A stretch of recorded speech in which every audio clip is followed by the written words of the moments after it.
શું 2027માં આવશે મહાવિનાશ? 5 ભયાનક ભવિષ્યવાણીઓ રૂવાડા ઊભા કરી દે તેવી આગાહી। કલ્પના કરો, એક એવું વર્ષ આવે જેના આગમન પહેલાં જ દુનિયાભરમાં તેની ચર્ચા શરૂ થઈ જાય। એક તરફ આકાશમાં સૂર્ય અચાનક ગાયબ થઈ જાય, બીજી તરફ લાખો લોકો એક જ સ્થળે ભેગા થાય અને એ જ સમયગાળામાં ગ્રહોની ચાલમાં પણ મોટો ફેરફાર થાય। શું આ માત્ર સંયોગ છે કે પછી 2027 પોતાની અંદર એક એવી ઘટનાઓ છુપાવીને બેઠું છે જેની અસર આખી દુનિયા પર પડી શકે છે? આજે આપણે વાત કરીશું 2027 સાથે જોડાયેલી એવી 5 ચોંકાવનારી વાતોની, જેમાંથી કેટલીક ખગોળીય અને ધાર્મિક ઘટનાઓ છે તો કેટલીક જ્યોતિષીય ભવિષ્યવાણીઓ છે। પરંતુ 5મી વાત સુધી પહોંચતા પહેલાં એક સવાલ તમારા મનમાં જરૂર આવશે: શું ખરેખર 2027 2026 કરતાં વધારે ખતરનાક બની શકે છે? ચાલો શરૂઆત કરીએ। શું 2027નું એ સૂર્યગ્રહણ જે દિવસને રાત બનાવી દેશે? શું ઓગસ્ટ 2027ની આ તારીખ સામાન્ય નથી? આ દિવસે શું થવાનું છે? પૂર્ણ સૂર્યગ્રહણ એટલે કે ચંદ્ર થોડા સમય માટે સૂર્યને સંપૂર્ણ ઢાંકી દેશે અને દિવસના સમયે જ અંધકાર છવાઈ જશે। પરંતુ રહસ્ય અહીંથી શરૂ થાય છે। કેટલાક સ્થળોએ આ પૂર્ણ સૂર્યગ્રહણ લગભગ 6 મિનિટ અને 23 સેકન્ડ સુધી જોવા મળી શકે છે। વિચારો, દિવસનો સમય, આકાશમાં સૂર્ય અને અચાનક અંધકાર। આવી લાંબી અવધિનું પૂર્ણ સૂર્યગ્રહણ અત્યંત દુર્લભ છે। વૈજ્ઞાનિક દૃષ્ટિએ આ એક અદ્ભુત ખગોળીય ઘટના છે, પરંતુ પ્રાચીન સમયથી જ સૂર્યગ્રહણને લઈને અનેક માન્યતાઓ અને ભવિષ્યવાણીઓ કરવામાં આવી છે।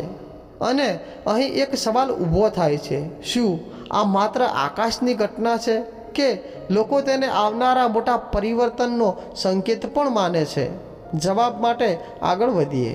શું લાખો શ્રદ્ધાળુઓ અને 2027નો મહાસંગમ? 2027માં મહારાષ્ટ્રના નાસિક ત્રંબકેશ્વર વિસ્તારમાં સિંહસ્થ કુંભનું આયોજન થવાનું છે। 17 જુલાઈથી 17 ઓગસ્ટ સુધી ચાલનારા આ પવિત્ર આયોજનમાં દેશભરમાંથી લાખો શ્રદ્ધાળુઓ પહોંચવાની અપેક્ષા છે। પરંતુ અહીં પણ એક રસપ્રદ વાત છે। એક તરફ આકાશમાં દુર્લભ સૂર્યગ્રહણ અને બીજી તરફ એ જ વર્ષમાં એક વિશાળ ધાર્મિક મહાસંગમ। કુંભ માત્ર મેળો નથી, ભારતીય પરંપરામાં તેને આસ્થા, આધ્યાત્મિકતા અને પવિત્ર સ્નાન સાથે જોડવામાં આવે છે। એટલે જ 2027ને લઈને ધાર્મિક વર્તુળોમાં પણ ખાસ ચર્ચા જોવા મળી રહી છે। પરંતુ શું આ માત્ર 2 મોટી ઘટનાઓનો સંયોગ છે કે પછી ત્રીજી ઘટના આ બધાથી પણ વધારે ચર્ચામાં રહેવાની છે? શનિની ચાલ અને જ્યોતિષની ચોંકાવનારી આગાહી। હવે વાત આવે છે ગ્રહોની। જ્યોતિષીય ગણતરીઓ અનુસાર 2027માં શનિની ગતિમાં મહત્વપૂર્ણ પરિવર્તન જોવા મળશે। કહેવામાં આવે છે કે 3 જૂન 2027ના શનિ મેષ રાશિમાં પ્રવેશ કરશે અને પછી વક્રી ગતિ દરમિયાન 20 ઓક્ટોબરે ફરી મીન રાશિ તરફ પાછા ફરશે। જ્યોતિષમાં શનિને કર્મ, શિસ્ત, વિલંબ અને પરીક્ષાનો ગ્રહ માનવામાં આવે છે। એટલે જ શનિની રાશિ પરિવર્તનને લઈને જ્યોતિષીઓ અલગ અલગ અર્થઘટન કરે છે। કેટલીક જ્યોતિષીય દવાઓમાં તો ભારતીય સહિત દક્ષિણ એશિયામાં રાજકીય અને સૈન્ય તણાવ વધવાની વાત પણ કરવામાં આવે છે। ભારત પાકિસ્તાન સંબંધોને લઈને પણ કેટલીક ભવિષ્યવાણીઓ કરવામાં આવે છે। પરંતુ અહીં એક વાત સમજવી ખૂબ જરૂરી છે: જ્યોતિષીય ભવિષ્યવાણી વૈજ્ઞાનિક રીતે સાબિત થયેલી આગાહી નથી, એટલે તેને નિશ્ચિત ભવિષ્ય માનવાને બદલે એક માન્યતા તરીકે જ જોવી જોઈએ। પણ હવે આવે છે સૌથી મોટો સવાલ: જો ખરેખર દુનિયામાં મોટો તણાવ ઊભો થાય તો ભારત પર તેની શું અસર પડશે? શું 2027માં દુનિયા નવા સંઘર્ષ તરફ જઈ શકે છે? છેલ્લા કેટલાક વર્ષોમાં દુનિયાએ યુદ્ધ, રાજકીય અસ્થિરતા, મોંઘવારી અને આર્થિક મુશ્કેલીઓનો સામનો કર્યો છે। રશિયા, યુક્રેન યુદ્ધ હોય કે મધ્ય પૂર્વનો તણાવ, દુનિયાના અનેક ભાગોમાં અસ્થિરતા જોવા મળી છે. અને આ જ કારણ છે કે કેટલાક વિશ્લેષકો ભવિષ્યમાં મોટા દેશો વચ્ચે સીધા ટકરાવવાની સંભાવનાને લઈને ચિંતા વ્યક્ત કરે છે. પરંતુ ધ્યાન રાખજો, આ કોઈ ચોક્કસ ભવિષ્યવાણી નથી. દુનિયામાં યુદ્ધ થશે કે નહીં તે રાજકીય નિર્ણયો, કૂટનીતિ અને અનેક પરિસ્થિતિઓ પર આધાર રાખે છે. તો પછી 2027ને ખતરનાક કહેવાનું કારણ શું? કારણ છે અનિશ્ચિતતા.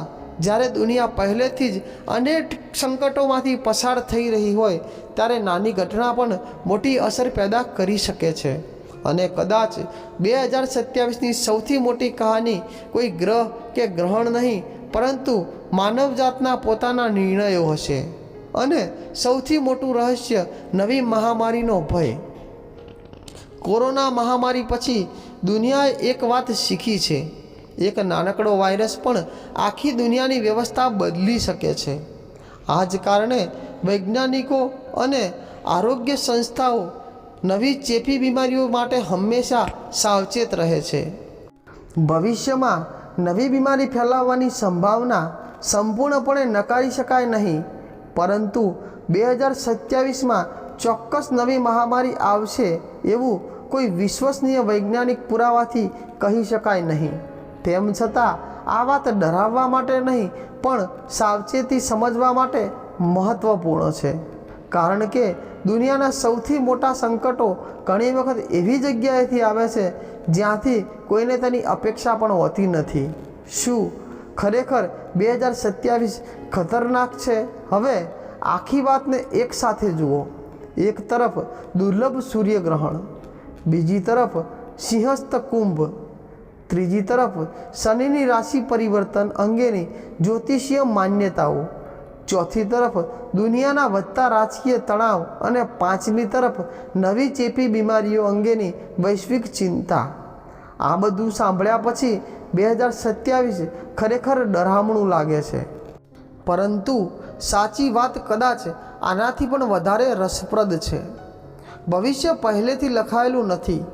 ગ્રહણ પોતાની ગતિએ આવશે, ગ્રહો પોતાની કક્ષામાં ફરશે, કુંભમાં લોકો આસ્થા સાથે જોડાશે. પરંતુ દુનિયામાં યુદ્ધ થશે કે શાંતિ, આર્થિક સંકટ આવશે કે સમૃદ્ધિ, અને માનવજાત મુશ્કેલી સામે જીતશે કે નહીં, આમાં સૌથી મોટો ભાગ હશે માનવીના નિર્ણયનો. એટલે 2027થી ડરવાની જરૂર નથી, પરંતુ 2027ને સમજવાની જરૂર છે. કારણ કે ક્યારેક ભવિષ્યવાણી સાચી પડે છે કે નહીં એ કરતાં પણ વધારે મહત્ત્વનું હોય છે આપણે ભવિષ્ય માટે કેટલા તૈયાર છીએ. અને કદાચ આ એ જ છે 2027નું સૌથી મોટું રહસ્ય. મિત્રો, આ વિડીયો તમને પસંદ આવ્યો હોય તો વિડીયોને લાઈક કરો અને અમારી આ ચેનલને સબસ્ક્રાઈબ કરો. આભાર મિત્રો.